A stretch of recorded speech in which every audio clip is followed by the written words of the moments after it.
Trawling നിരോധനം മൂലം തൊഴിൽ തടസ്സപ്പെട്ടിരിക്കുന്ന തീരമേഖലയിലെ ദുരിതമനുഭവിക്കുന്ന സാധാരണ തൊഴിലാളികൾക്കെങ്കിലും സൗജന്യ നിരക്കിൽ സപ്ലൈകോ വഴി ഭക്ഷ്യധാന്യങ്ങൾ വിതരണം ചെയ്യാനുള്ള നടപടി സർക്കാർ സ്വീകരിക്കണമെന്ന് കേരള കോൺഗ്രസ് ഡെമോക്രാറ്റിക് ചെയർമാൻ സജി മഞ്ഞക്കടമ്പിൽ ആവശ്യപ്പെട്ടു. വിലക്കയറ്റം മൂലവും കാർഷിക വിളകളുടെ വിലത്തകർച്ചയും മൂലം പൊറുതിമുട്ടി നിൽക്കുന്ന കേരളത്തിലെ സാധാരണ ജനങ്ങളുടെ ദുരിതം കണ്ടില്ലെന്ന് നടിച്ചതിന്റെ തിരിച്ചടിയാണ് കഴിഞ്ഞ തെരഞ്ഞെടുപ്പിൽ കേരളത്തിൽ ഇടതുപക്ഷത്തിന് ഉണ്ടായതെന്നും സജി കൂട്ടിച്ചേർത്തു. കേരള കോൺഗ്രസ് കൊല്ലം ജില്ലാ നേതൃസമ്മേളനം ഉദ്ഘാടനം ചെയ്ത് സംസാരിക്കുകയായിരുന്നു അദ്ദേഹം. Kerala Congress working chairman doctor Dinesh Kartha അധ്യക്ഷത വഹിച്ചു. Vice chairman professor Baluji Vellikkara, general secretary Prasad Urulikunnam, treasurer Roy Jose, ഭാരവാഹികളായ Loujan Maliyekkal, Joy C Kappan, S Ramendrapillai, R Sanalkumar, Rajesh Ummankoshy, Rajasekharan K G, Anilkumar T, Sujith Mohan S, Shibu, Pushparaj V K, Biju M Nair എന്നിവർ പ്രസംഗിച്ചു.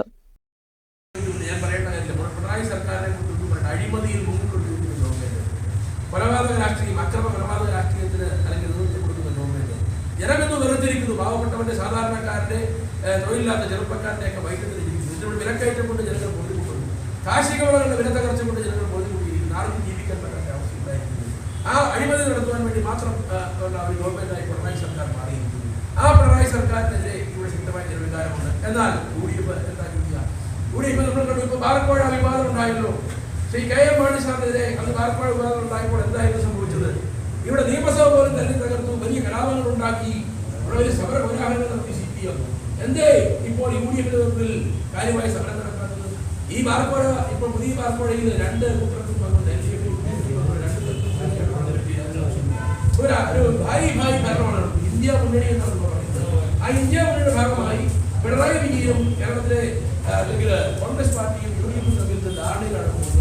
ആ ധാരണ കുറച്ചുകൊണ്ട് നമുക്ക് വരാൻ പോകുന്ന തെരഞ്ഞെടുപ്പിൽ BJPയുടെ നേതൃത്വത്തിൽ NDA കേരള നിയമസഭയിൽ യാതൊരു സംശയവും വേണ്ട അക്കൗണ്ട് തുറന്നത് മാത്രമല്ല നമുക്ക് ഒരു 50 അടുത്ത് MLA-മാരെ നമുക്ക് ശക്തി ഇന്ന് NDAക്കുണ്ട് എന്ന സംശയം നമ്മൾ വിനിയോഗിക്കണം.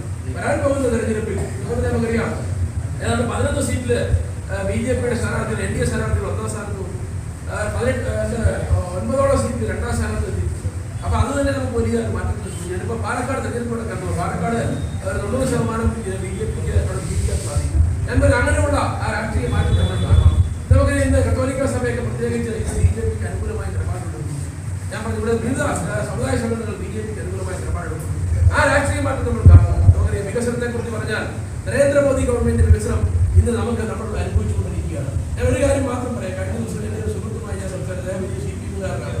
അദ്ദേഹം KSCB-യിലെ ജീവനക്കാരനാണ്. അദ്ദേഹം ഞാൻ ചോദിച്ചപ്പോൾ എന്താ പരിപാടി ഞാനിപ്പോൾ സോളാറിന്റെ പരിപാടിയാണ്. ഞാൻ ഈ സോളാർ പിടിപ്പിച്ചാൽ എന്താ എത്ര രൂപ? ഒരു 3 ലക്ഷം രൂപ പിടിപ്പിക്കാം. ആ 3 ലക്ഷം രൂപ മുതലുള്ള 85,000 രൂപ കേന്ദ്ര ഗവൺമെന്റ് സബ്സിഡി കൊടുക്കുന്നത്. അപ്പൊ ഞാൻ അദ്ദേഹത്തോട് വളരെ ആകാംക്ഷയോടെ സംസ്ഥാന ഗവൺമെന്റ് സബ്സിഡി അദ്ദേഹം CPM അദ്ദേഹം പറഞ്ഞു 0 ആയിരുന്നു. ഞാനൊക്കെയാണ് അദ്ദേഹം പറഞ്ഞു. അതായത് 40,000 രൂപ സബ്സിഡി കൊടുക്കുമെന്ന് പറഞ്ഞു. ആദ്യം കുറച്ചു പേർ കൊണ്ടുവന്ന് ഇവിടെ ഇന്ന് സാധാരണക്കാർക്ക് യാതൊരു ആനുകൂല്യം കൊടുക്കാൻ സംസ്ഥാന ഗവൺമെന്റ് സാധിക്കില്ല.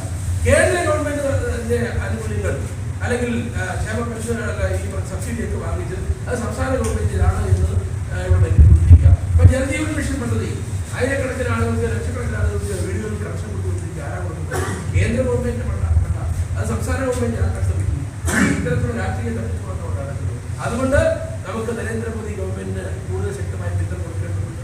ഇവിടെ വരാൻ പോകുന്ന തെരഞ്ഞെടുപ്പ് ഞാൻ പറഞ്ഞല്ലോ, കേരളത്തിൽ മാറ്റം സൃഷ്ടിക്കാൻ കേരള കോൺഗ്രസ് പാർട്ടിക്ക് സാധിക്കും. നമുക്ക് ഇവിടെ സാധാരണക്കാരുടെ വിഷയങ്ങൾ, ചെറുപ്പക്കാരുടെ വിഷയങ്ങൾ, തൊഴിലാളികളുടെ വിഷയങ്ങൾ നമുക്ക് ഇടപെടലുണ്ട്. കേരള കോൺഗ്രസ് സംബന്ധിച്ച് സ്വാഭാവികമായിട്ടും കാർഷിക മേഖലയ്ക്കാണ് കൂടുതൽ പ്രാധാന്യം കൊടുക്കുന്നത്. കാർഷിക മേഖല മാത്രമല്ല എല്ലാ വിഭാഗ ജനങ്ങളുടെയും വിഷയങ്ങളിൽ ഇടപെട്ടുകൊണ്ട് നമുക്ക് സാധാരണക്കാരുടെ പ്രശ്നങ്ങൾ അല്ലെങ്കിൽ ഗവൺമെന്റ് മുന്നിൽ അവതരിപ്പിച്ചുകൊണ്ട് പരിഹാരം ഉണ്ടാക്കിക്കൊണ്ട് നമുക്ക് നമ്മുടെ പാർട്ടിയെ ശക്തിപ്പെടുത്താനാണ് ശ്രമിക്കുന്നത്. നമ്മൾ ഒരു പ്രകാശനമായി മുന്നോട്ട് പോകാനാണ് ആഗ്രഹിക്കുന്നത്.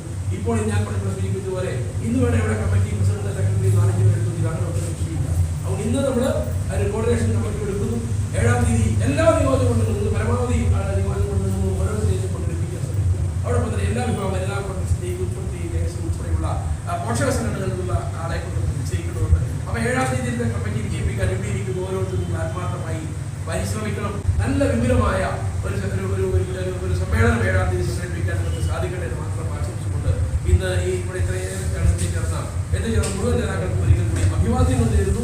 അവിടെ സംഘടിപ്പിച്ച പ്രിയപ്പെട്ട രാമേന്ദ്രനെ ഉൾപ്പെടെയുള്ള മുഴുവൻ ആളുകളെയും അഭിനന്ദിച്ചുകൊണ്ട് ഔപചാരികമായി ഈ നേതൃയോഗം ഉദ്ഘാടനം ചെയ്ത് പ്രഖ്യാപിക്കുന്നു. നന്ദി, നമസ്കാരം, ജയ് ഹിന്ദ്.